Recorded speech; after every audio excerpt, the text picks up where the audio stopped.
काय तुका पिकाकडे लक्ष नाही तुझं? तुझं पीक तर पोलिओ झाल्यासारखं कुपोषित दिसतंय. बघ ना सखा भाऊ, अरे कितीही मेहनत घेतली तरी पीक काही सुधारत नाहीये बघ. तूच काहीतरी उपाय सांग आता.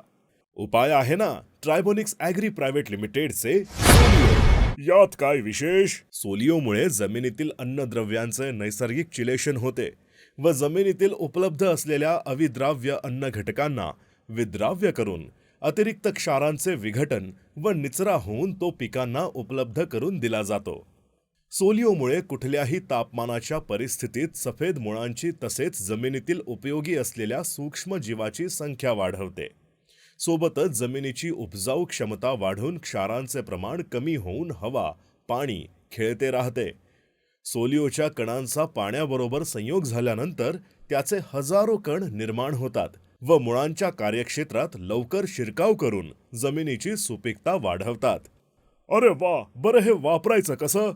सोलिओ हे 100% पाण्यामध्ये विद्राव्य असल्यानं ठिबक सिंचनाद्वारे प्रति एकर 200 लिटर पाण्याद्वारे 500 ग्रॅम ते 1 किलो पर्यंत सर्व पिकांसाठी देता येईल. तसेच ते सेंद्रिय खते, रासायनिक खते किंवा माती बरोबर मिक्स करून एकरी 500 ग्रॅम ते 1 किलो फळ पिके व व्यापारी पिकासाठी देता येईल.